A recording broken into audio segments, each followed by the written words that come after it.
저 사냥꾼는 청년을 막아라!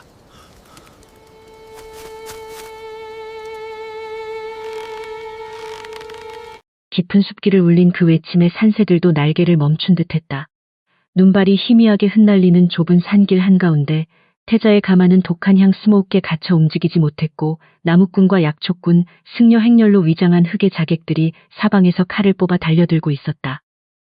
그런데 태자의 앞을 가장 먼저 막아선 사람은 번쩍이는 갑옷을 입은 장수가 아니라 짐승 가죽을 걸치고 낡은 활 하나를 든 가난한 사냥꾼 청년이었다.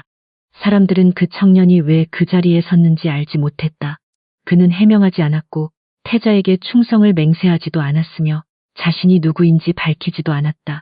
그저 눈 위에 발을 낮게 붙이고 한 손으로 낡은 활을 잡고 다른 손으로 화살깃을 조용히 매만졌다.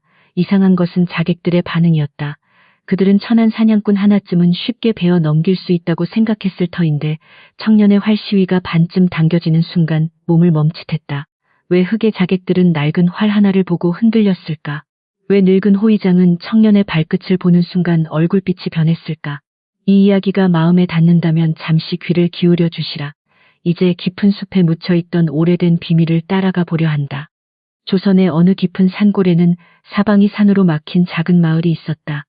봄이면 약초와 산나물이 조금 나고 여름이면 나무 그늘 아래 짐승 발자국이 어지럽게 남았으며 겨울이면 눈이 허리까지 쌓여 사람의 길과 짐승의 길이 하나로 뒤섞이는 곳이었다. 그 마을 가장 끝 지붕이 낮고 벽이 기울어진 초가집에 한 가난한 사냥꾼 청년이 병든 누이와 함께 살았다. 부모는 오래전 세상을 떠났다고 알려졌고 청년은 새벽마다 산에 올라 토끼나 국, 때로는 산비둘기 몇 마리를 잡아 장터에 내다 팔며 하루하루를 버텼다. 청년은 마을에서 그리 반가운 사람이 아니었다. 사람들은 그가 지나가면 짐승피 냄새가 난다며 코를 찡그렸고 장터 상인들은 그가 잡아온 작은 짐승의 값을 일부러 깎았다. 관아 아전들은 산에 사는 자가 세상 법을 알겠느냐며 함부로 꾸짖었고 마을 아이들은 그의 낡은 활을 보고 썩은 나뭇가지라며 웃었다. 청년은 그런 말을 들어도 거의 대꾸하지 않았다. 그는 그저 장터에서 받은 적은 돈을 천주머니에 넣고 누이의 약값과 쌀 한 줌을 사들고 해 질 무렵 조용히 집으로 돌아갔다. 그의 누이는 오래 앓고 있었다. 얼굴은 눈 녹은 물처럼 창백했고 숨을 쉴 때마다 가슴 깊은 곳에서 마른 풀잎이 부서지는 듯한 소리가 났다. 청년은 산에서 돌아오면 먼저 활을 벽에 걸고 손을 씻은 뒤 누이의 이마에 젖은 수건을 올렸다. 누이는 늘 미안하다는 말을 하려 했지만 청년은 그 말을 막았다. 살아 있으면 된다. 산은 내일도 있고 짐승 발자국도 내일 다시 남는다. 그는 그렇게 말했지만 밤이 깊어 누이가 잠들면 혼자 문 밖에 앉아 낡은 활 시위를 살피며 오래도록 숲을 바라보았다. 그 활은 평범해 보였다. 검게 다른 나무 몸통은 오래되어 윤기가 흐르지 않았고 활 시위도 여러 번 갈아 낀 흔적이 있었다. 그러나 청년은 그 활을 함부로 놓지 않았다. 비가 오는 날에는 천으로 감싸고 겨울에는 손바닥 온기로 나무가 갈라지지 않게 문질렀다. 이상하게도 그는 짐승을 잡을 때에도 급히 쏘지 않았다. 토끼의 목을 노리기보다 발 앞 흙을 맞춰 멈추게 하고 날아오르는 새를 죽이기보다 날개 옆가지를 맞춰 방향을 바꾸게 했다. 다른 사냥꾼들은 그런 방식을 답답하다 비웃었지만 청년의 화살은 언제나 필요한 만큼만 움직였다. 청년은 숲을 사람보다 오래 들었다. 까마귀가 한꺼번에 낮게 날면 큰 짐승이나 사람이 숨어 있다는 뜻이고 다람쥐가 같은 나무를 오르내리다 갑자기 멈추면 아래에 움직이지 않는 그림자가 있다는 뜻이며 사슴 발자국 옆에 얇게 찍힌 사람 발끝이 있으면 사냥꾼이 아닌 칼든 자가 지나갔다는 뜻이었다. 그는 바람에 섞인 향냄새와 젖은 흙냄새도 구별했다. 산짐승의 피냄새와 사람을 해치려는 살기의 냄새는 다르다고 그는 오래전 누군가에게 배운 사람처럼 알고 있었다. 그러던 어느 늦겨울 마을에 뜻밖의 소식이 내려왔다. 태자가 산사에 기도를 올리고 산골 백성들의 형편을 살피기 위해 이 깊은 숲길을 지나간다는 것이었다. 마을 사람들은 처음에는 기뻐했다.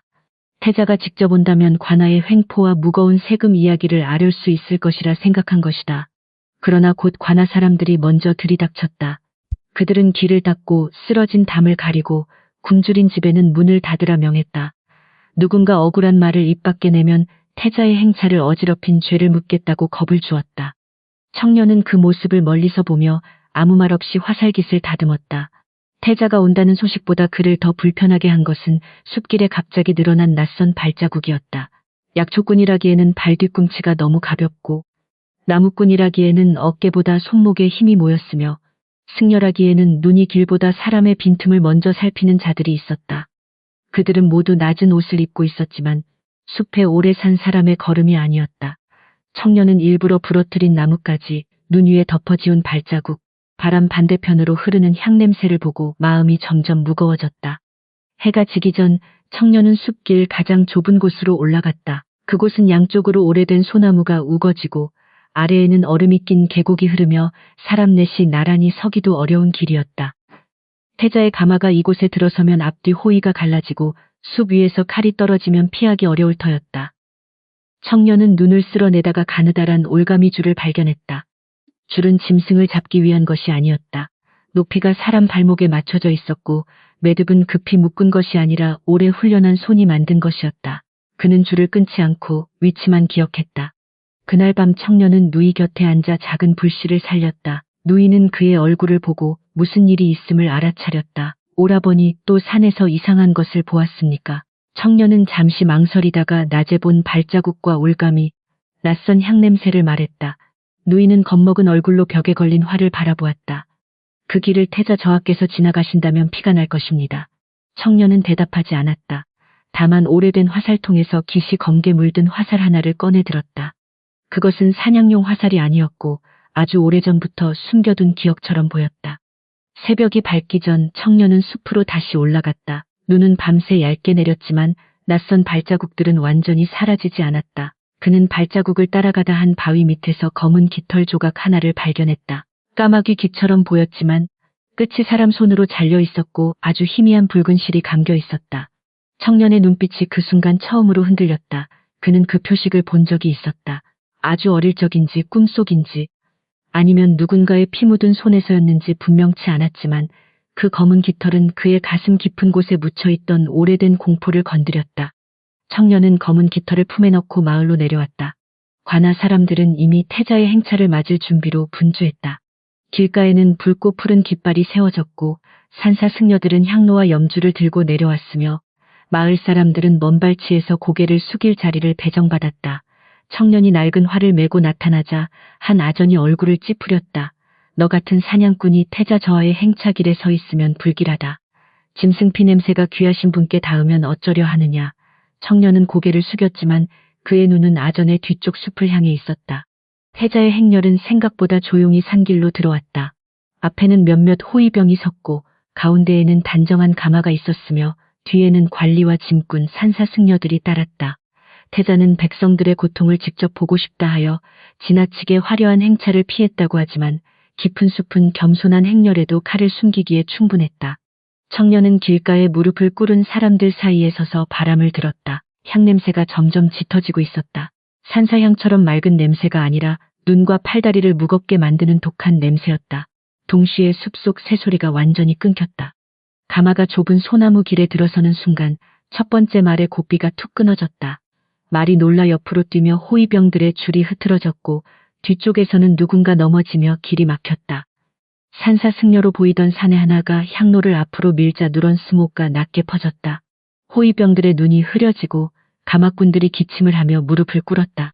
바로 그때 나무꾼으로 보이던 사내들이 도끼 대신 짧은 칼을 꺼냈고 약초꾼의 바구니 밑에서도 얇은 날이 번뜩였다.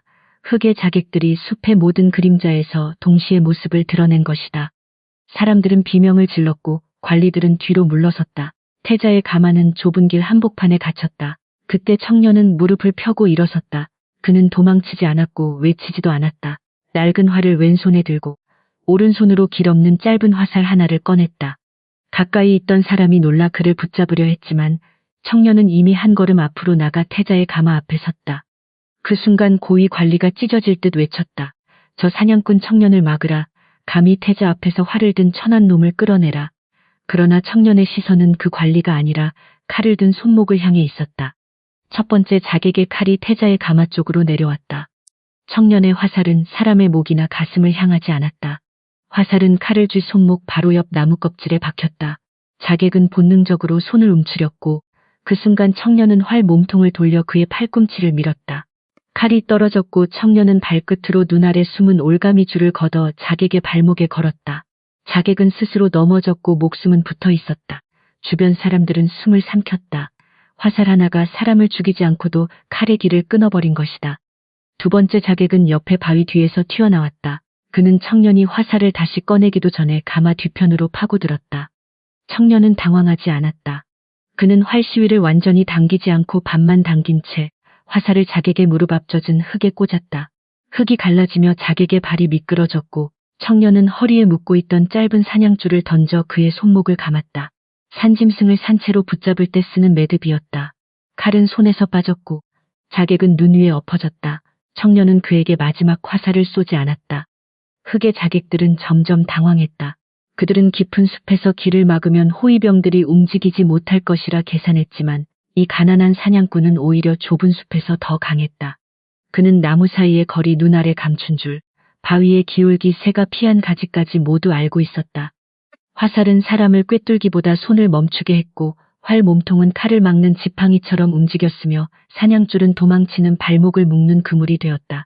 태자는 가마 안에서 그 모습을 바라보며 믿을 수 없다는 듯 숨을 죽였다.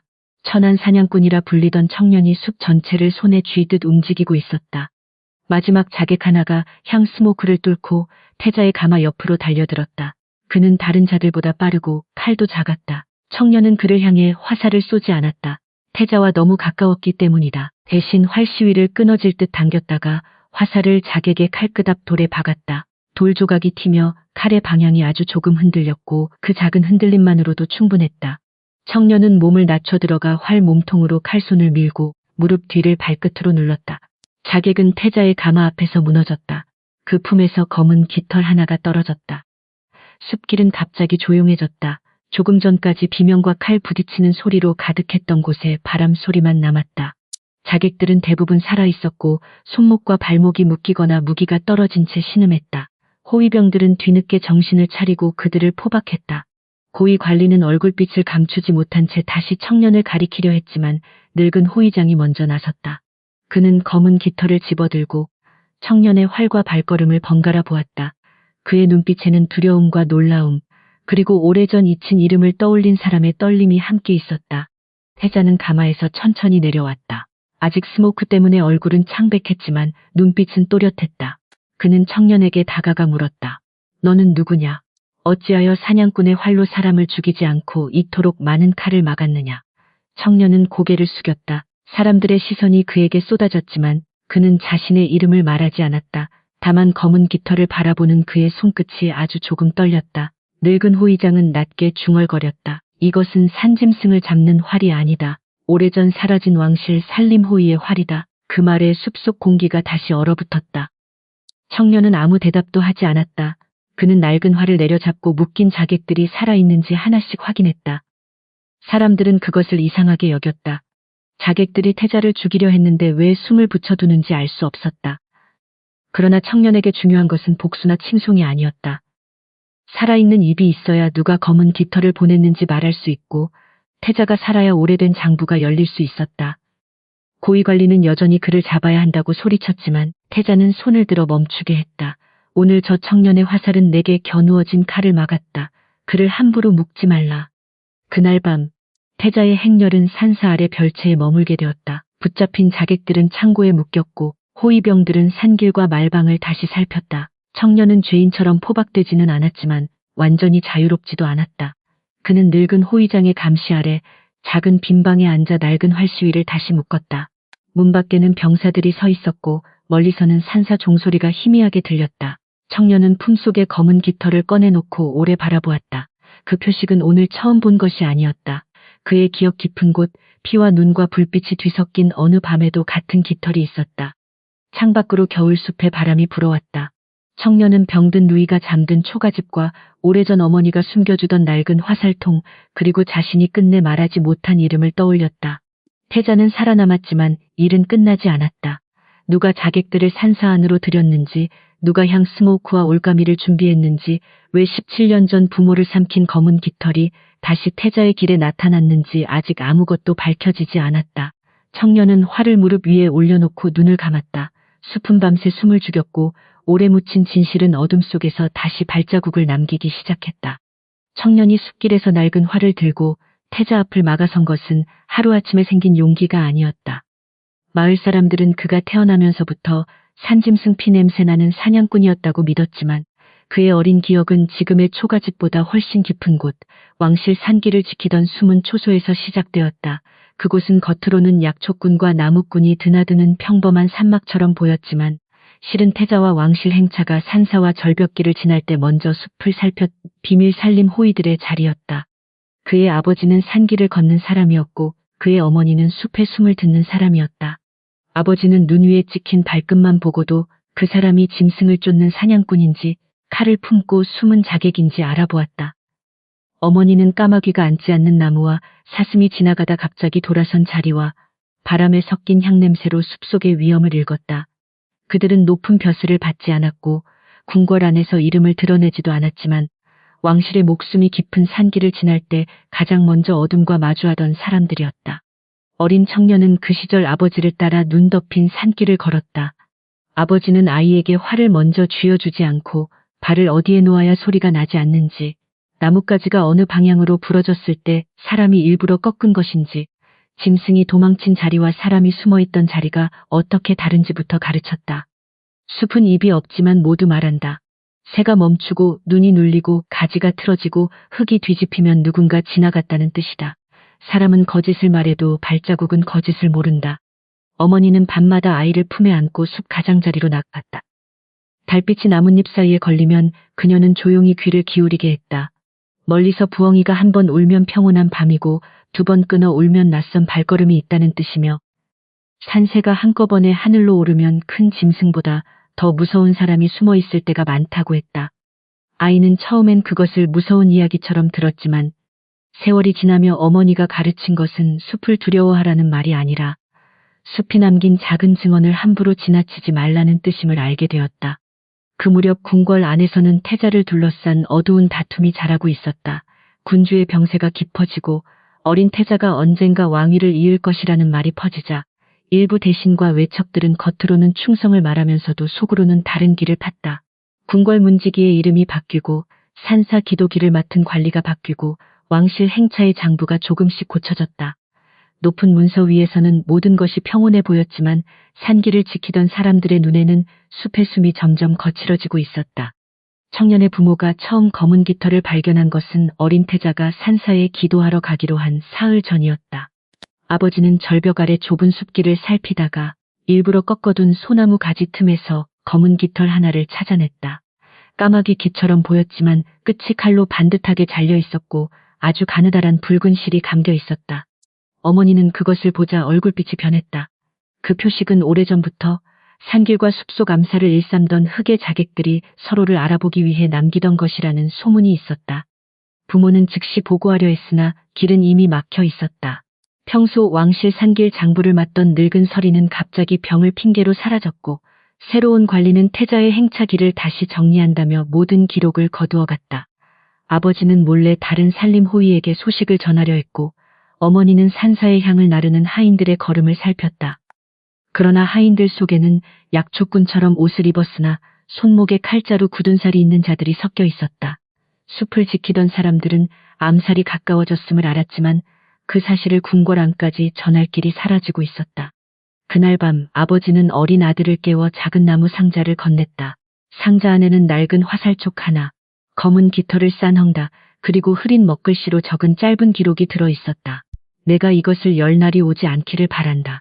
그러나 우리가 돌아오지 못하면 원수의 목을 먼저 찾지 말고 이 표식이 어디에서 왔는지 찾아라. 사람을 죽이면 한 사람의 숨만 끊기지만 살아있는 증거를 잡으면 거짓의 뿌리를 흔들 수 있다. 어린아이는 그 말의 깊이를 몰랐지만 아버지의 손이 처음으로 떨리는 것을 보았다. 재앙은 눈비가 섞여 내리던 새벽에 찾아왔다. 산막 주변에 횃불이 일제히 켜졌고 군졸들이 몰려와 그의 부모가 태자를 해치려 검은 깃털 자객과 내통했다는 죄명을 외쳤다. 아버지는 자신들이 오히려 그 표식을 발견해 태자의 길을 지키려 했다고 말했지만 이미 조작된 장부와 거짓 증언은 그의 목소리를 덮어버렸다. 어머니는 아이를 뒤뜰에 장작더미 아래로 밀어넣고 입을 막았다. 살아남아라. 내 이름을 숨기고 내 눈을 낮추어라. 언젠가 숲이 같은 깃털을 다시 보여주면 그때는 분노보다 증거를 먼저 붙잡아라. 아이는 장작 틈 사이로 부모가 끌려가는 모습을 보았다. 아버지의 활은 군졸들의 발밑에 부러졌고 어머니의 흰 치맛자락은 눈비에 젖어 흙탕물이 들었다.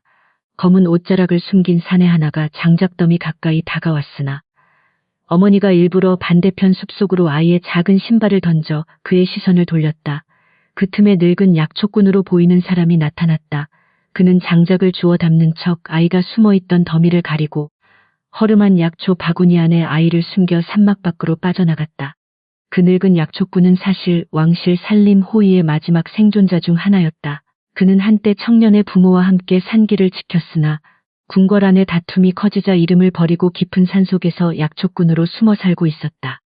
그는 아이를 안고 눈 덮인 길을 지나며 일부러 짐승 발자국 위로만 걸었다. 추격하는 자들이 사람의 흔적을 찾지 못하게 하기 위해서였다. 아이는 바구니 속에서 숨을 죽인 채 밖에서 들려오는 군졸들의 발소리와 늙은 약초꾼의 느린 기침 소리를 함께 들었다. 그날 이후 아이는 부모의 품과 자신의 이름을 모두 잃었다. 아이와 병든 누이는 멀리 떨어진 산골 마을로 옮겨졌다. 누이는 당시 너무 어려 그날의 일을 거의 기억하지 못했지만 아이는 모든 것을 기억했다. 늙은 약초꾼은 그들을 마을 끝 초가집에 숨기고 사람들에게는 부모를 잃고 떠돌던 남매라고만 말했다. 아이는 처음엔 밤마다 부모를 찾아 울었고 아버지의 부러진 활과 검은 깃털을 떠올릴 때마다 가슴이 찢어지는 듯했다. 그러나 늙은 약초꾼은 아이에게 울지 말라고 꾸짖지 않았다. 다만 매일 숲으로 데려가 나무와 발자국과 바람의 말을 다시 듣게 했다. 세월이 흐르며 아이는 청년이 되었다. 낮에는 마을 사람들이 아는 것처럼 가난한 사냥꾼으로 살았다. 산짐승을 잡고 장터에서 값을 깎이고 병든 누이를 위해 약초와 쌀을 구했다. 밤에는 늙은 약초꾼에게 다른 활을 배웠다. 짐승을 죽이는 활이 아니라 칼을 든 사람의 손목 옆 나무 껍질을 맞춰 움직임을 멈추는 법, 발압흙을 맞춰 균형을 무너뜨리는 법, 화살이 살을 꿰뚫지 않고도 길을 끊는 법이었다. 청년은 활이 사람을 죽이는 무기만은 아니라는 것을 배웠다. 하지만 청년의 마음속에는 쉽게 사라지지 않는 불이 있었다. 장터에서 누군가 그의 부모를 모욕하는 소문을 흘리거나 관아 아전이 병든 누이의 약값까지 세금이라며 빼앗아가는 날이면 그는 화살통을 꽉 움켜쥐었다. 검은 깃털을 단자들의 목을 모두 찾아 쏘아버리고 싶었다. 그럴 때마다 늙은 약초꾼은 그의 활 시위를 풀어놓게 했다. 시위가 너무 오래 당겨지면 활도 사람도 부러진다. 내 분노가 화살이 되면 그들은 내가 원래 흉한 자였다고 기록할 것이다. 내가 살아있는 증거가 되어야 부모의 이름도 돌아온다. 청년의 누이도 그의 마음을 붙잡는 사람이었다. 몸은 약했지만 눈은 맑았다. 그녀는 오라버니가 밤마다 숲에서 돌아와 손등의 상처를 씻을 때마다 조용히 천을 건넸다. 어느 날 그녀는 말했다. 오라버니, 내가 오래 살지 못하더라도 부모님의 이름은 피가 아니라 말로 돌아왔으면 좋겠습니다. 누군가 또 죽으면 사람들은 복수만 기억할 것입니다. 그러나 살아있는 자들이 사실을 말하면 언젠가 누명을 쓴 사람도 다시 이름을 얻지 않겠습니까? 청년은 그 말을 듣고 한참 동안 아무 대답도 하지 못했다. 그렇게 청년은 마을 사람들의 멸시 속에서 조용히 자랐다. 사람들은 그가 무식하고 말없는 사냥꾼이라고 여겼지만 청년은 누구보다 많은 것을 보고 있었다. 어느 약초꾼의 바구니는 가벼운데 발걸음은 무겁고 어느 승려의 염주는 오래 만진 물건이 아니라 새로 받은 물건이며 어느 나무꾼의 손은 도끼보다 칼에 익숙하다는 것을 알아차렸다. 그는 장터 한복판에서도 사람의 얼굴보다 발끝과 손목을 먼저 보았다. 숲을 배운 사람에게 사람도 하나의 숲이었다. 말과 웃음 뒤에 숨은 살기 역시 흔적을 남겼다. 그러던 어느 늦겨울 청년은 산길에서 다시 검은 깃털을 보았다. 그것은 우연히 떨어진 새 깃털처럼 눈 위에 놓여 있었지만 끝에는 오래전 부모를 삼킨 그 표식처럼 붉은 실이 감겨 있었다. 청년은 한동안 움직이지 못했다. 바람은 차갑고 산새들은 침묵했으며 먼 곳에서 산사 종소리가 낮게 울렸다. 그는 깃털을 집어 품속에 넣었다. 그날 밤 늙은 약초꾼에게 보여주자 노인의 얼굴은 돌처럼 굳었다. 그들이 다시 움직인다. 그리고 이번에는 태자의 길을 노리고 있다. 태자의 산사행차 소식은 곧 마을에 내려왔다. 관아 사람들은 길을 꾸미고 백성들의 입을 막았지만 청년은 장식된 길이 아니라 가려진 숲을 보았다. 새울음이 끊긴 자리, 일부러 꺾은 가지, 눈 위를 덮은 어색한 흔적, 향 스모크가 바람을 거슬러 흐를 수 있는 자리까지 모두 하나의 그물처럼 이어졌다. 그는 미리 소리치고 싶었지만 천한 사냥꾼의 말을 누가 믿겠는가. 오히려 자객들이 흔적을 지우고 사라질 것이다. 그래서 그는 기다렸다. 숲이 모든 발자국을 드러내는 순간까지, 검은 깃털의 주인이 스스로 모습을 드러내는 순간까지. 그리고 마침내 태자의 가마가 좁은 소나무 길에 들어서고 고삐가 끊기고 독한 스모크가 깔리고 흙의 자객들이 칼을 뽑은 그 순간 청년은 더 이상 숨을 수 없었다. 그가 낡은 활을 든 것은 영웅이 되기 위해서도 부모의 핏값을 한꺼번에 갚기 위해서도 아니었다. 태자가 살아야 오래된 장부가 열리고 자객이 살아있어야 검은 깃털의 뿌리가 드러난다. 그래서 그는 모든 멸시를 뒤로하고 태자 앞에 섰다. 그때 숲길에 나타난 것은 단순한 사냥꾼이 아니라 17년 동안 숨죽여 살아남은 진실 그 자체였다. 산사 아래 별채의 밤이 내려앉자 낮에 숲길에서 울리던 비명과 칼소리는 멀어진 듯했지만 사람들의 마음속 의심은 더 짙어졌다. 붙잡힌 흙의 자객들은 창고 기둥에 묶여 있었고 호위병들은 산길과 말방을 번갈아 지켰다. 그러나 관아 관리들의 눈은 자객보다 낡은 활을 든 사냥꾼 청년에게 더 자주 향했다. 그는 태자를 구한 사람이었지만 동시에 누구도 이해할 수 없는 활솜씨를 보인 사람이었다. 천한 사냥꾼이라 불리던 청년이 화살 하나로 칼든 자들의 손목과 발길을 끊고도 목숨을 남겨두었으니 사람들은 두려움과 고마움 사이에서 갈피를 잡지 못했다. 가장 먼저 목소리를 높인 이는 낮에 청년을 막으라 외쳤던 고위관리였다. 그는 태자 앞에 엎드려 충정을 말하는 얼굴을 했으나 말끝마다 청년을 향한 칼날을 숨기지 않았다. 저와 저 사냥꾼은 위험하옵니다. 자객들이 나타날 길목에 먼저 있었고 독한 향 스모크가 퍼지기도 전에 활을 들었으며 자객들을 하나도 죽이지 않고 묶어두었사옵니다. 이는 분명 한 패가 살아남아 입을 맞추려는 수작이 아니고 무엇이겠사옵니까? 그의 말은 겉으로는 걱정처럼 들렸지만 너무 급히 결론을 내리고 있었다. 태자는 그 급함을 놓치지 않았다. 청년은 아무 변명도 하지 않았다. 그는 작은 빈방 한쪽에 앉아 낡은 활 시위를 다시 매만지고 있었다. 문 밖에는 병사들이 서 있었지만 그들의 창끝은 청년을 향해 있지 않았다. 낮의 싸움을 본 사람이라면 그가 태자를 해치려 했다기보다 끝까지 태자 앞을 지키고 있었다는 것을 부정하기 어려웠기 때문이다. 청년은 자신을 향한 의심보다 창고에 묶인 자객들의 숨소리가 멎지 않는지만 더 신경 쓰는 듯했다. 그는 품속에서 검은 깃털을 꺼내 손바닥 위에 올려놓고 오래 바라보았다. 그 작은 깃털 하나가 오래 묻어둔 과거와 현재의 칼날을 이어주고 있었다. 늙은 호위장이 조용히 방 안으로 들어왔다. 그는 청년 앞에 앉아 한참 동안 말없이 검은 깃털을 바라보다가 낮게 물었다. 내가 저 표식을 보고 흔들린 것을 내가 보았다. 숲에서 굴러온 평범한 깃털이라면 내 손이 그렇게 굳을 까닭이 없다. 또한 내 활은 사냥꾼의 활이 아니었다. 사람의 목을 노리지 않고 손목 옆 나무 껍질, 무릎 앞 흙, 발목을 막는 줄만 골랐다. 그런 활은 산짐승을 잡으며 익히는 것이 아니다. 청년은 한동안 대답하지 않았다. 창밖에서는 바람이 소나무를 스치고 지나갔고 산사 종소리는 어둠 속에서 희미하게 흔들렸다. 청년은 마침내 고개를 들지 않은 채 말했다. 제가 누구인지는 지금 중요하지 않습니다. 지금 보셔야 할 것은 누가 저 자객들을 수반으로 들였는지입니다. 칼을 든 자는 눈앞에 묶여 있으나 그 칼을 태자의 가마 앞까지 밀어넣은 손은 아직 숨어 있습니다. 그는 검은 깃털 옆에 자객의 신발에서 떼어낸 이끼 조각과 부러진 나뭇가지, 올가미 매듭의 일부를 놓았다. 이 이끼는 낮에 습격이 일어난 길목의 것이 아닙니다. 산사 뒤편 절벽 아래 바위에서만 자라는 것입니다. 자객들은 숲 밖에서 갑자기 달려온 것이 아니라 산사 안쪽 길을 이미 지나온 것입니다. 늙은 호위장은 이끼를 손끝으로 문질렀다. 축축하고 검은 냄새가 났다. 청년은 이어 부러진 나뭇가지를 들어보였다. 이 가지는 바람에 부러진 것이 아닙니다. 칼끝으로 반쯤 베어둔 뒤 발로 눌러 꺾었습니다. 숲을 모르는 사람이라면 단순한 부러진 가지로 보겠지만 이것은 숨어있는 자들에게 길을 알려주는 표식입니다. 그는 또 올가미 매듭을 가리켰다. 짐승 올가미는 잡힌 짐승이 몸부림칠수록 조여야 하지만 이 매듭은 사람 발목을 넘어뜨린 뒤 곧 풀리도록 묶여 있습니다. 호위병을 죽이기보다 길을 어지럽히려는 매듭입니다. 두 사람은 사람들의 눈을 피해 산사 창고로 향했다.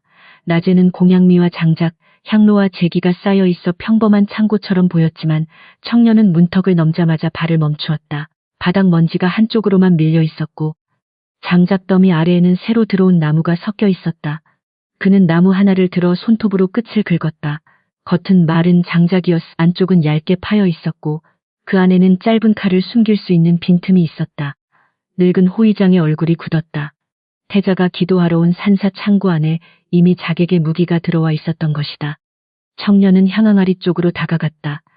겉으로는 산사에서 흔히 쓰는 향냄새가 났지만 항아리 밑바닥에는 눈을 흐리게 하고 팔다리를 무겁게 만드는 독한 가루가 묻어 있었다. 그는 손가락 끝으로 그 가루를 아주 조금 찍어 젖은 잎 위에 떨어뜨렸다. 잎은 금세 누렇게 변했다. 낮에 호위병들이 한 박자 늦은 까닭입니다. 이것이 향 스모키에 섞이면 칼을 보는 눈은 남아도 몸이 먼저 움직이지 못합니다. 태자의 길을 아는 자, 산사향을 다루는 자, 창고를 여는 자가 없었다면 이런 준비는 불가능합니다. 그의 말은 조용했지만 숲속 활시위처럼 팽팽했다. 그때 창고 밖 우물가에서 희미한 발소리가 들렸다.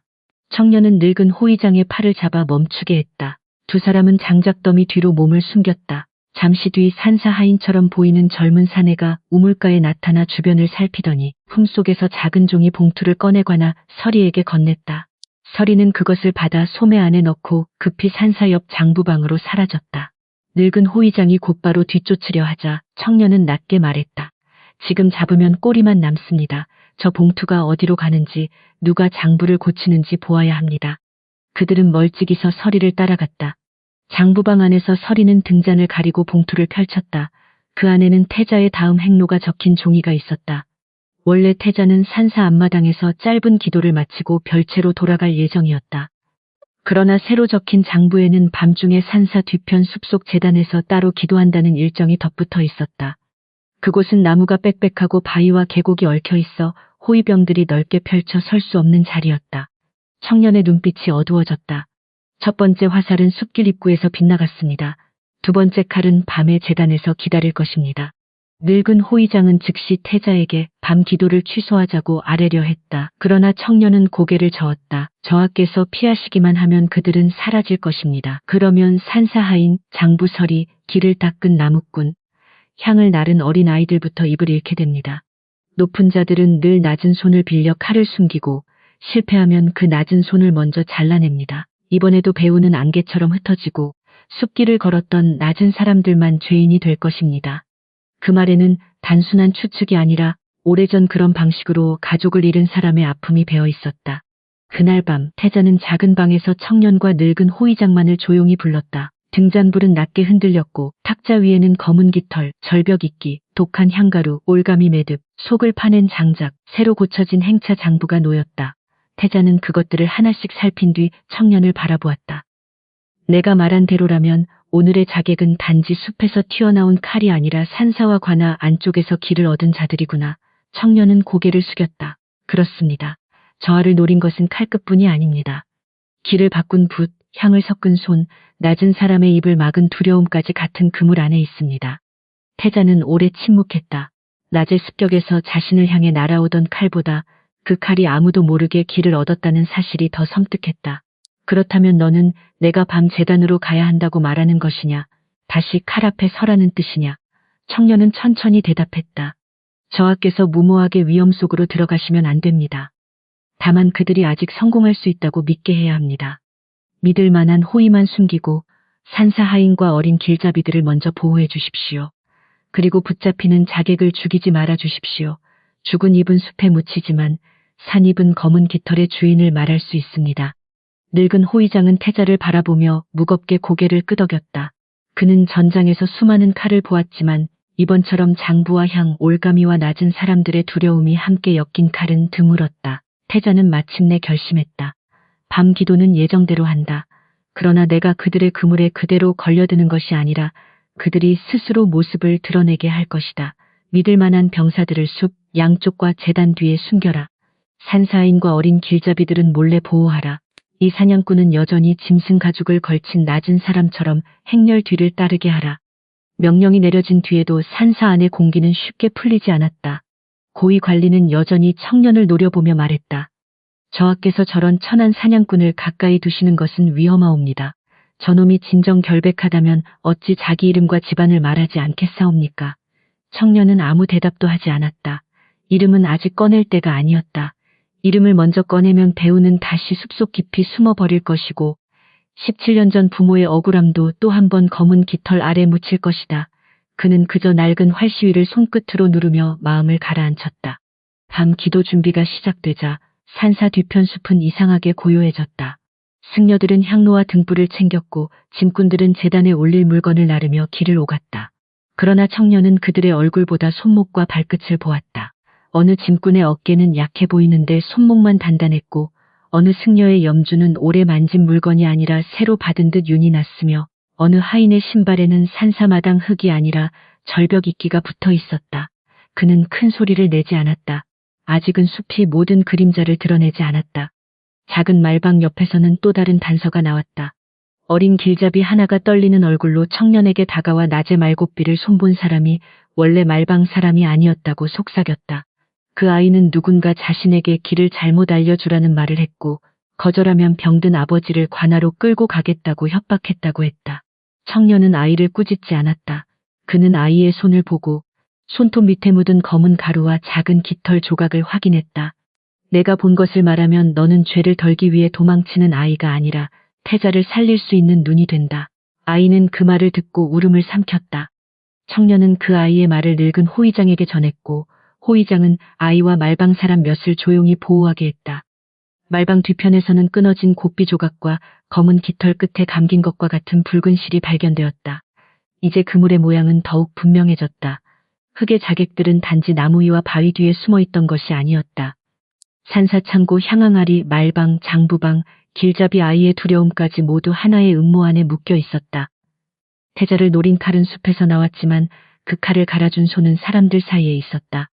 출발 시간이 가까워지자 달빛이 산사 지붕 위로 얇게 내려앉았다. 바람은 차가웠고 횃불은 자꾸 한쪽으로 눕듯 흔들렸다.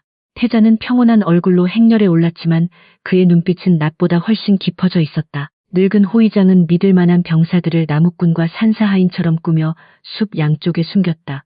청년은 짐승 가죽을 어깨에 걸치고 낡은 활을 맨 채 가장 뒤쪽에 섰다. 겉으로는 여전히 비웃음 받는 사냥꾼이었지만 그의 눈은 눈 위에 어색한 흔적, 향스모크의 흐름, 나무 위 새가 앉지 않은 빈가지까지 모두 읽고 있었다. 그때 고위 관리가 청년에게 다가왔다. 그의 얼굴에는 억지 웃음이 떠 있었지만 눈에는 차가운 독이 숨어 있었다. 사냥꾼 놈아, 밤숲은 짐승보다 사람이 더 쉽게 길을 잃는 법이다. 괜히 활솜씨를 뽐내다 너 자신이 올가미에 걸리지 않도록 조심하라. 청년은 조용히 고개를 숙였다. 그 순간 그는 관리의 소매 안쪽에서 아주 희미한 검은 깃털 솜털 하나를 보았다. 바람에 붙었다고 하기엔 너무 안쪽이었다. 청년의 손가락이 활시위에 닿았다가 천천히 떨어졌다. 아직은 때가 아니었다. 숲짐승을 잡을 때도 그림자만 보고 쏘면 빛나무만 맞힌다. 태자의 행렬이 산사 뒤편 숲속 재단으로 향하자 산사 불빛은 점점 멀어지고 나무 그림자만 길게 늘어졌다. 길은 좁았고 눈은 얇게 쌓였으며 숲속에서는 알 수 없는 숨소리들이 바람에 섞여 있었다. 청년은 맨 뒤에서 조용히 걸었다. 앞에는 태자의 목숨이 있었고 뒤에는 17년 동안 묻혀있던 부모의 누명이 있었으며 그 사이에는 검은 깃털을 남긴 자들이 다시 그물을 당길 준비를 하고 있었다. 밤의 숲은 이제 더 이상 침묵하지 않을 것이다. 숨은 발자국과 거진 매듭, 낮은 사람들의 떨리는 증언이 곧 한꺼번에 드러날 시간이었다. 산사 뒤편 숲속 재단으로 향하는 길은 낮에 보았던 길보다 훨씬 깊고 어두웠다. 달빛은 나뭇가지 사이로 잘게 부서져 눈 위에 흩어졌고 횃불은 바람이 불 때마다 길게 흔들리며 사람들의 얼굴을 낯설게 만들었다.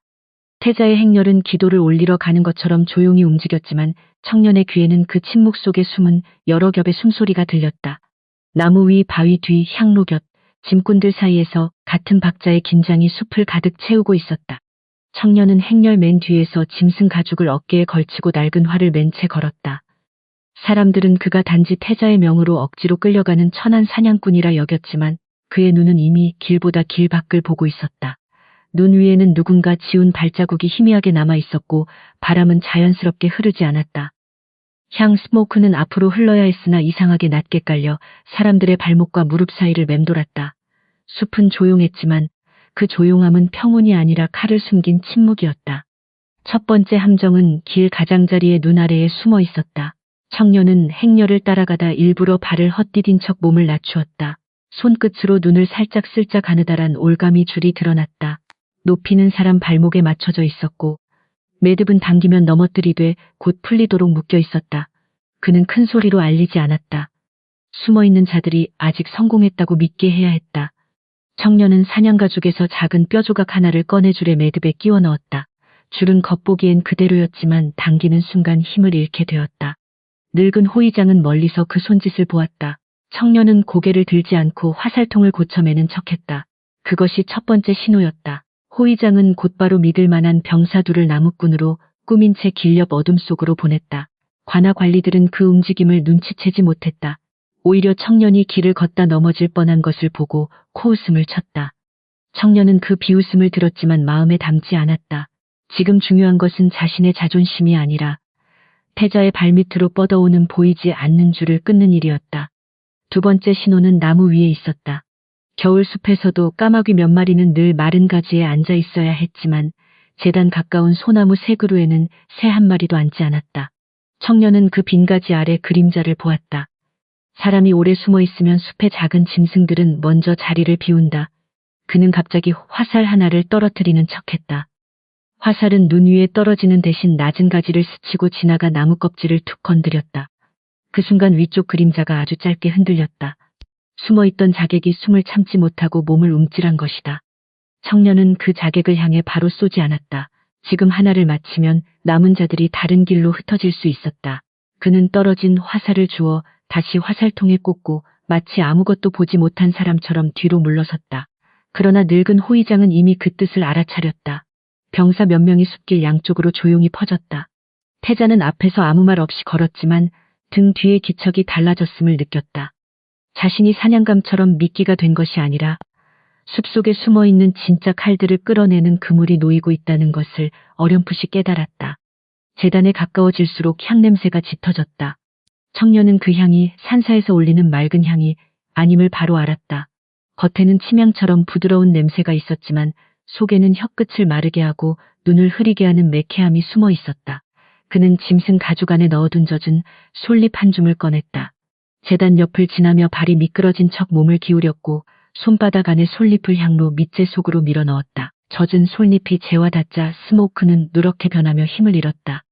향로를 들고 있던 승려 차림의 사내가 순간 놀란 눈으로 청년을 보았다. 진짜 승려라면 향이 꺼질까 걱정했을 것이나 그 사내는 주변의 병사와 관리들을 먼저 살폈다.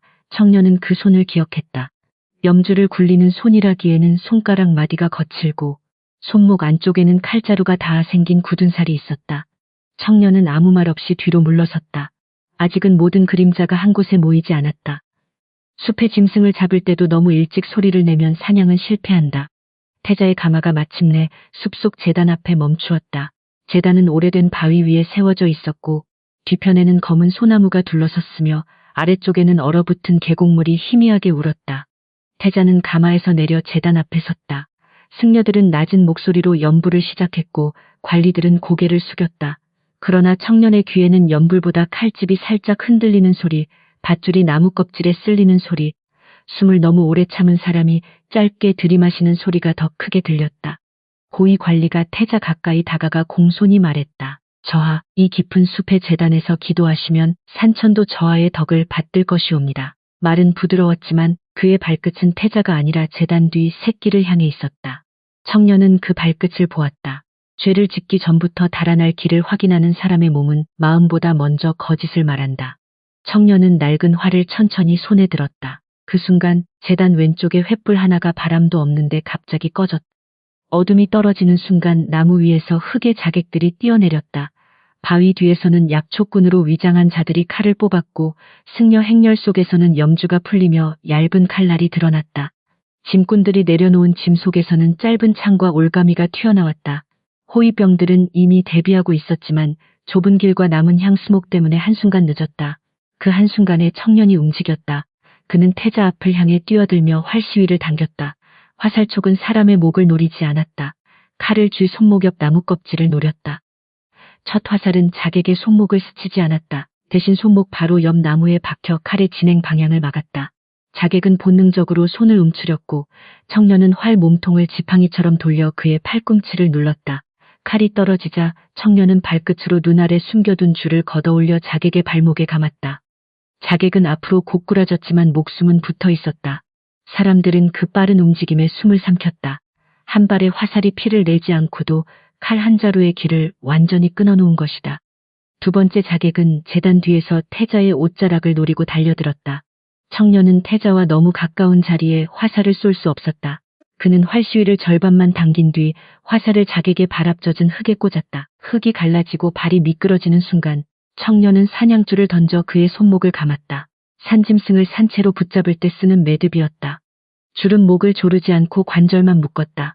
자객은 칼을 놓치고 무릎을 꿇었다. 청년은 그를 지나치며 다시 태자의 오른쪽 앞을 막아섰다. 승려로 위장한 자객 셋이 동시에 밀고 들어왔다. 한 명은 향로를 태자 쪽으로 밀었고 두 명은 영주 속 칼을 꺼냈다. 청년은 사람보다 향로를 먼저 보았다.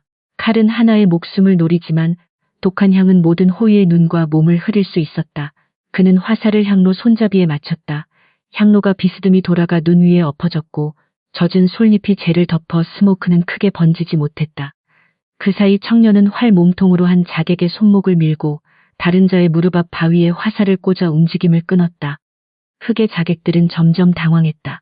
그들은 깊은 숲과 좁은 길을 자신들의 편으로 만들었다고 믿었지만 청년에게 숲은 더 오래된 스승이었다.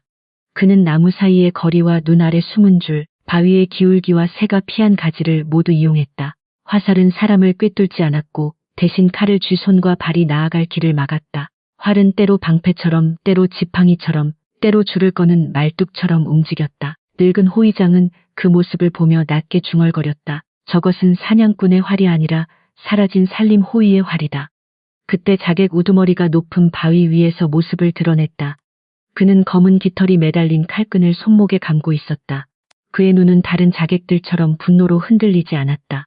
오히려 오래된 것을 알아본 사람처럼 차가운 웃음을 띄었다.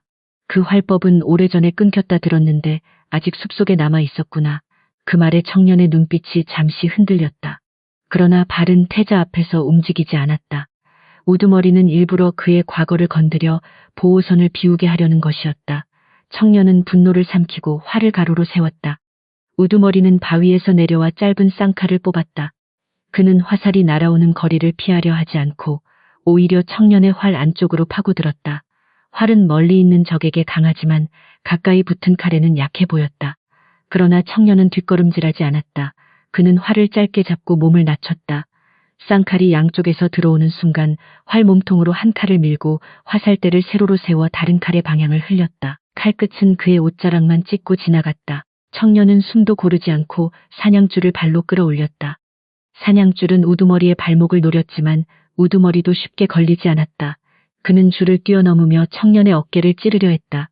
그 순간 청년은 화살을 쏘지 않고 손에 쥐 화살대를 던졌다. 화살대는 우두머리의 손목을 맞히는 대신 칼자루와 손바닥 사이에 끼어 힘을 흐트러뜨렸다. 칼 하나가 바닥에 떨어졌다. 청년은 곧바로 활 몸통 끝으로 그의 무릎 뒤를 눌렀고 우두머리는 한쪽 무릎을 꿇었다. 하지만 청년은 마지막 화살을 목에 겨누지 않았다. 화살촉은 그의 목 옆 바위에 박혔다. 주변은 숨을 죽였다. 청년이 조금만 손을 틀면 우두머리의 목숨을 끊을 수 있었다. 그러나 그는 그렇게 하지 않았다. 그는 낮고 차가운 목소리로 말했다. 살고 싶으면 검은 깃털의 주인을 말해라. 죽은 잎은 숲에 묻히지만 산 잎은 나뭇가지보다 오래 흔적을 남긴다. 우두머리는 이를 악물었지만 그의 눈에는 처음으로 두려움이 떠올랐다. 그는 청년이 복수심에 삼켜진 사람이 아니라 자신을 산채로 남겨 진실을 끌어내려는 사람임을 깨달은 것이다. 고위 관리가 그 모습을 보고 소리쳤다. 보라, 저 사냥꾼이 자객 우두머리를 살려두었다. 한 패가 아니고서야 어찌 저자의 목을 쏘지 않겠느냐. 저하, 당장 저놈을 베어야 하옵니다. 몇몇 관리들이 흔들렸지만 태자의 눈빛은 이미 달라져 있었다. 낮에도 그는 같은 말을 했고 지금도 살아있는 입을 가장 두려워하고 있었다. 청년은 관리에게 달려들지 않았다. 대신 활 몸통으로 우두머리의 겉옷을 뒤집었다. 품속에서 검은 깃털 표식과 접힌 문서 한 묶음이 눈 위로 떨어졌다. 늙은 호위장이 문서를 펼쳤다. 그 안에는 태자의 밤 기도 시간, 숲속 재단의 위치, 향 스모크를 피울 자리, 끊어야 할 고삐와 올가미, 실패할 경우 낡은 활을 든 사냥꾼 청년을 범인으로 몰라는 지시가 적혀 있었다. 더 깊이 접힌 낡은 종이에는 17년 전 산림 호위 가문을 역적으로 고발했던 문서 조각이 들어있었다. 호위장의 손끝이 떨렸다. 오래전 사라진 줄 알았던 사건의 조각이 오늘 밤 숲속 재단에서 다시 나타난 것이다. 태자는 그 문서를 바라보다가 천천히 고위 관리 쪽으로 고개를 돌렸다. 고위 관리의 얼굴은 순식간에 창백해졌다. 그는 무릎을 꿇고 자신은 아무것도 모른다고 외쳤다. 저 문서는 자객들이 꾸민 것이옵니다. 천한 사냥꾼과 흑의 자객들이 입을 맞추어 소신을 모함하는 것이옵니다. 청년은 조용히 그에게 다가갔다. 그는 화를 겨누지 않았다. 다만 화살촉 끝으로 관리의 소매 안쪽을 살짝 들어 올렸다. 그곳에는 아주 작은 검은 깃털 솜털과 붉은 실 조각이 붙어 있었다. 숲에 바람이 묻힌 것이 아니라 검은 깃털 표식을 가까이 다룬 손에서 남은 흔적이었다. 태자는 낮고 단호한 목소리로 명했다. 저 관리와 그를 따르던 서리, 산사하인, 말방 사람들 가운데 스스로 가담한 자와 협박받은 자를 구별해 모두 붙잡되 낮은 사람들의 입을 먼저 막지 말라. 자객들도 죽이지 말고 산채로 묶어라. 오늘 밤 진실은 피가 아니라 말에서 나올 것이다. 숲속에 숨어있던 믿을 만한 병사들이 일제히 나타나 남은 자객들을 제압했다. 어린 길잡이와 겁먹은 하인들은 따로 보호받았다. 그들은 죄인이기 전에 두려움 속에서 이용당한 증인이었다. 달빛은 여전히 차가웠고 숲은 오래 참았던 숨을 조금씩 풀어냈다. 제단 주변에는 끊어진 올가미, 쓰러진 향로, 묶인 자객들, 검은 깃털과 낡은 문서들이 흩어져 있었다. 청년은 활 시위를 천천히 풀고 손끝에 피를 닦았다. 그의 손은 크게 떨리지 않았지만 눈빛에는 오래 묻어둔 슬픔이 밀려왔다. 부모를 삼킨 거짓이 아직 살아있었고 이제야 그 꼬리가 숲 위로 드러난 것이다. 그는 태자를 살렸지만 동시에 자신이 평생 숨겨온 과거의 문을 다시 열게 되었다. 태자는 청년에게 다가와 조용히 물었다. 너는 누구냐? 단순한 사냥꾼이라 하기에는 내 활이 너무 오래된 진실을 알고 있다. 혹 내가 17년 전 사라진 살림 호위의 피를 이은 자냐? 청년은 한동안 눈 덮인 숲을 바라보았다. 바람 사이로 아버지의 부러진 활, 어머니의 젖은 치맛자락, 장작더미 아래 숨어 떨던 어린 자신이 떠올랐다. 그는 낡은 활을 두 손으로 내려잡고 천천히 고개를 숙였다. 소인은 전설의 살수도 아니고 이름난 무사도 아니옵니다. 다만 죽은 부모의 억울함을 잊지 않고 살아있는 입을 남기려 기다려온 사냥꾼일 뿐이옵니다. 늙은 호위장은 그 말을 듣고 깊이 고개를 숙였다. 그는 오래전 살림 호위들이 억울하게 사라졌다는 소문을 들었지만 그때는 아무것도 하지 못했다. 이제 그들의 아들이 낡은 활 하나로 태자를 살리고 죽일 수 있는 자들을 살려 증거로 남겼다. 제단 주변의 사람들은 더 이상 그를 산짐승 피냄새 나는 천한 사냥꾼으로만 볼 수 없었다.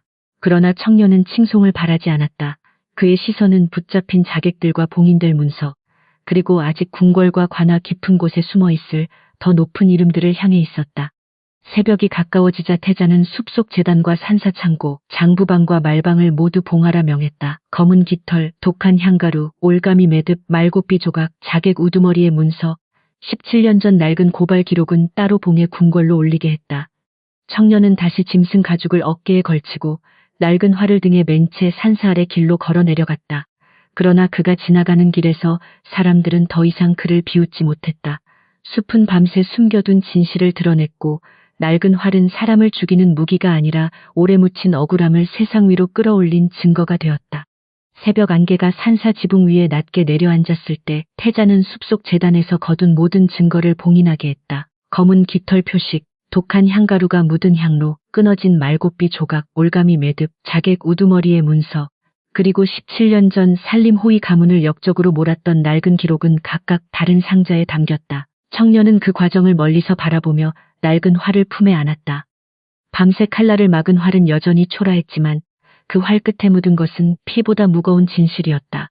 궁궐로 돌아간 태자는 며칠 동안 아무 잔치도 열지 않았다. 대신 대전 한가운데의 산사에서 가져온 증거들을 펼쳐놓고 대신들과 관아 관리 산사 관계자와 붙잡힌 자객들을 따로 불러 조사하게 했다. 처음에는 모두가 서로 모른다며 발뺌했다. 그러나 자객의 품에서 나온 행차 시간표와 장부방에서 고쳐 쓴 기록, 말방 뒤에서 발견된 붉은 실, 향항아리 밑에 독한 가루가 하나씩 맞물리자 거짓말은 젖은 종이처럼 찢어지기 시작했다.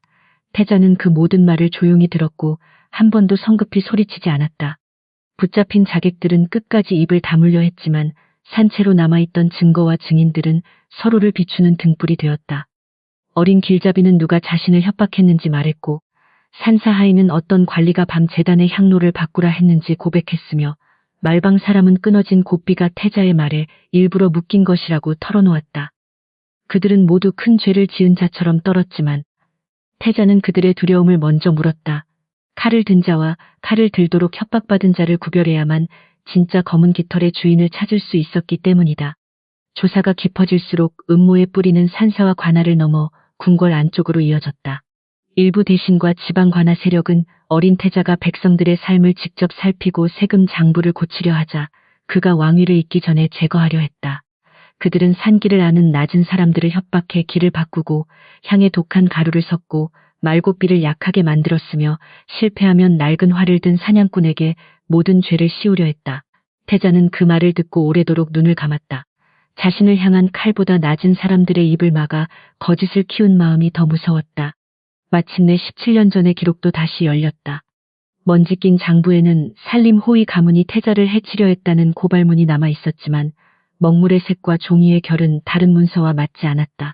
찢겨나간 보고서 조각과 자객 우두머리의 품에서 나온 낡은 종이를 맞추자 전혀 다른 진실이 드러났다. 청년의 부모는 태자를 해치려 한 역적이 아니라 검은 깃털 자객들이 산사 행차 길에 숨어든 것을 발견하고 보고하려던 충직한 산림 호위였다. 그들의 죄명은 누군가의 붓끝에서 만들어진 거짓이었다. 태자는 청년의 병든 누이와 늙은 약초꾼의 증언도 받게 했다. 누이는 먼 길을 올 수 없었기에 궁궐 서리와 의원들이 산골 초가집으로 내려갔다. 그녀는 오래된 나무 상자를 꺼내 검은 깃털을 감싼 헝성과 녹슨 화살촉, 부모가 남긴 흐린 기록을 보여주었다. 늙은 약초꾼은 자신이 그날 장작더미에서 아이를 구해 약초 바구니에 숨겨 달아났다고 말했다. 서리는 그 말을 한 글자도 빠뜨리지 않고 적었다. 누이는 증언이 끝나자 눈물을 흘리며 말했다. 부모의 이름이 피가 아니라 말로 돌아오기를 평생 기다렸다고 했다. 태자는 대전 앞에서 청년의 부모에게 씌워졌던 영모의 죄명을 거두었다. 그들은 왕실 산길과 숲길을 지키다 억울하게 희생된 충직한 산림 호위였다고 공표되었다. 또한 그들과 함께 사라진 산림 호위들의 이름도 다시 장부에 올랐다. 오래전 거짓말 때문에 무덤조차 떳떳하지 못했던 사람들의 이름이 마침내 햇빛 아래로 나왔다. 청년은 그 소식을 듣고 기뻐 소리치지 않았다. 그는 대전뜰 한쪽에 서서 하늘만 바라보았다. 기쁨이 너무 늦게 왔기 때문에 그것은 환호보다 깊은 슬픔처럼 그의 가슴을 눌렀다. 태자는 청년을 가까이 불러 왕실 호위 자리와 벼슬을 내리겠다고 했다. 내 활은 내 목숨을 살렸고 내 인내는 오래 묻힌 진실을 깨웠다. 내가 궁궐에 남는다면 앞으로도 많은 길이 안전해질 것이다. 대전의 사람들은 청년이 당연히 엎드려 은혜를 받을 것이라 생각했다. 천한 사냥꾼으로 멸시받던 사람이 하루아침에 왕실 가까운 자리에 오를 수 있는 기회였기 때문이다. 그러나 청년은 금빛 옷과 높은 자리를 바라보지 않았다. 그의 시선은 낮은 사람들의 증언이 적힌 장부 위에 오래 머물렀다. 청년은 천천히 엎드려 말했다. 저와 소인에게 높은 자리를 주시는 것보다 더 큰 은혜가 있다면 산길을 걷는 낮은 사람들의 말을 장부에 남기게 해주시는 것이옵니다. 나무꾼이 본 부러진 가지, 약초꾼이 맡은 이상한 향냄새, 말모리꾼이 만진 고삐, 산사아인이 본 낯선 손목, 어린 길잡이가 들은 협박도 나라를 지키는 증거가 될 수 있사옵니다. 높은 관리의 분만 믿고 낮은 입을 막으면 검은 깃털은 다른 숲에서도 다시 날아오를 것이옵니다. 그 말에 대전하는 조용해졌다. 어떤 대신은 천한 자들의 말을 장부에 올리면 나라의 질서가 흐려진다고 불평했다. 그러나 태자는 그를 향해 차갑게 말했다. 내 목숨을 살린 것은 화려한 보고가 아니라 눈 위에 남은 발자국을 읽은 사냥꾼의 눈과 두려움 속에서도 진실을 말한 낮은 사람들의 입이었다. 나라의 질서는 낮은 목소리를 짓누를 때 바로 서는 것이 아니라 거짓이 높은 자리까지 올라오지 못하게 막을 때 바로 선다. 그날 이후 왕실 산길과 산사행차의 장부에는 실제 길을 걷는 사람들의 확인이 함께 남게 되었다. 태자는 또한 협박받아 작은 죄를 지은 사람과 스스로 검은 깃털의 칼이 된 사람을 구별하라 명했다. 두려움 때문에 향항아리를 옮긴 하인과 돈과 권세를 위해 태자의 길을 팔아넘긴 자를 같은 죄로 묶어서는 안 된다고 했다. 낮은 사람들을 모두 베어버리면 다음 음모 때에도 그들은 진실을 말하기보다 숨을 것이고 그러면 어둠은 더 깊은 숲을 얻을 뿐이었다. 청년은 그 명을 들으며 조용히 고개를 숙였다. 부모가 살아 있었다면 그 말에 조금은 마음을 놓았을 것이라 생각했다. 며칠 뒤 청년은 궁궐 뒤뜰의 작은 연못가에 홀로 섰다.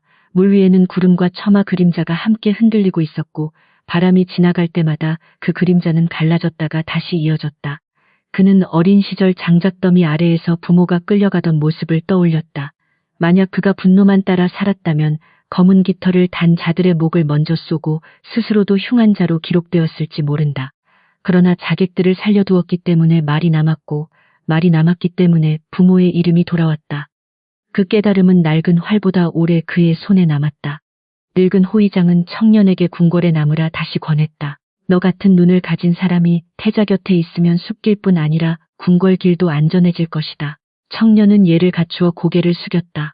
궁궐의 길도 귀하지만 소인의 눈은 아직 산짐승이 피한 가지와 낮은 사람이 떨며 밟은 눈길을 더 잘합니다. 검은 깃털은 언제나 높은 담 안에서만 생기지 않습니다. 때로는 산사 창고의 향항아리 및 말방에 끊어진 곱비, 길잡이 아이의 떨리는 손끝에서 먼저 보입니다. 소인은 그곳으로 돌아가겠습니다. 태자는 더 붙잡지 않았다. 대신 새 활과 깨끗한 옷, 그리고 부모의 이름이 회복되었음을 적은 문서를 청년에게 내렸다. 청년은 새 활을 두 손으로 받았지만 낡은 활은 버리지 않겠다고 했다. 이 활은 짐승을 잡기에도 너무 낡고 사람을 겨누기에도 볼품없습니다. 그러나 이 활은 제가 무엇을 하지 말아야 하는지 기억하게 합니다. 분노가 먼저 시위를 당기지 않게 할 것, 살릴 수 있는 입을 죽이지 않을 것, 숲이 남긴 작은 흔적을 끝까지 믿을 것, 소인은 이 낡은 활을 곁에 두고 그 뜻을 잊지 않겠습니다. 청년이 산골 마을로 돌아오는 날, 마을 사람들은 길가에 조용히 서 있었다. 예전 같으면 짐승피 냄새가 난다며 얼굴을 돌리던 사람들도, 장터에서 값을 깎던 상인들도, 세금을 든 핑계로 누이의 약값까지 빼앗던 아전들도 고개를 들지 못했다. 청년은 그들을 꾸짖지 않았다. 그는 그저 초가집 문을 열고 들어가 누이의 이마에 손을 얹었다. 누이는 오라버니의 얼굴을 보자 웃으려 했지만 눈물이 먼저 흘렀다. 부모님의 이름이 돌아왔습니까? 청년은 오래도록 그녀의 손을 잡고 고개를 끄덕였다. 그날 밤 초가집 작은 방에는 오랜만에 따뜻한 불이 피었다. 청년은 누이에게 궁궐에서 있었던 일을 천천히 들려주었고 누이는 부모의 이름이 다시 적힌 문서를 품에 안았다. 늙은 약초꾼도 찾아와 문 밖에 앉았다. 그는 아무 말 없이 낡은 활을 한참 바라보았다. 청년은 그에게 깊이 절했다. 그날 약초 바구니가 아니었다면 저는 이 자리에 없었을 것입니다. 늙은 약초꾼은 고개를 저었다. 내가 살린 것은 아이 하나였지만 내가 살린 것은 말할 수 없던 사람들의 입이었다. 그러니 이제 숲은 조금 덜 어두워질 것이다. 그 뒤로 산골 마을에도 작은 변화가 생겼다. 관아 아전들은 더 이상 산길 장부를 자기들끼리만 고치지 못했고 산사 행차가 있을 때마다 나무꾼과 약초꾼, 말몰이꾼, 길잡이 아이들의 말도 함께 적혔다. 처음에는 모두가 번거롭다고 여겼지만 곧 그 작은 기록들이 사람을 살린다는 것을 알게 되었다. 어느 날 약초꾼이 향냄새가 다르다고 말해 독한 가루가 발견되었고 어느 날 말몰이꾼이 곱비 매듭이 평소와 다르다고 말해 행차가 늦춰졌다. 낮은 사람들의 눈은 숲을 가장 가까이에서 보는 눈이었다. 청년은 여전히 사냥꾼으로 살았다. 그는 새벽이면 산에 올라 발자국을 읽고 낮이면 장터에 나가 짐승을 팔고 밤이면 누이의 약을 다렸다. 다만 사람들은 더 이상 그를 천한 사냥꾼이라 쉽게 부르지 못했다. 아이들은 그에게 활을 배우고 싶다며 찾아왔지만 그는 먼저 화살을 쥐어주지 않았다. 눈 위에 발자국을 보게 하고 바람의 냄새를 맡게 하고 새가 갑자기 울음을 멈추는 까닭을 생각하게 했다. 활은 마지막에 드는 것이다. 먼저 보아야 할 것은 숲의 말이고 먼저 지켜야 할 것은 사람의 목숨이다. 세월이 흐른 뒤에도 산사 뒷숲에는 그날 밤의 이야기가 남았다. 달빛 아래 낡은 활을 든 사냥꾼 청년이 태자 앞을 막았고 흙의 자객들이 하나둘 쓰러졌지만 그 화살은 사람의 목숨을 빼앗지 않았다고 했다. 어떤 이는 그가 전설의 살수였다고 말했고 어떤 이는 산림 호위의 마지막 후예였다고 말했다. 그러나 산골 어른들은 아이들에게 조금 다르게 가르쳤다. 그의 위대함은 화살이 빨라서만이 아니라 죽일 수 있는 순간에도 살려두어 진실이 말하게 했기 때문이라고 했다. 참된 힘은 날카로운 화살촉에서만 나오지 않는다.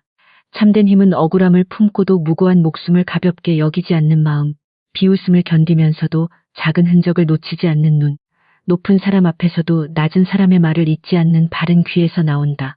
낡은 활은 비록 초라했지만 그 활을 든 사람의 마음은 숲보다 깊었다.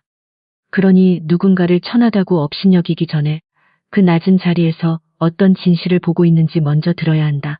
숲은 말없는 듯 보여도 모든 발자국을 기억하고 진실은 늦더라도 반드시 자신의 길을 찾아온다.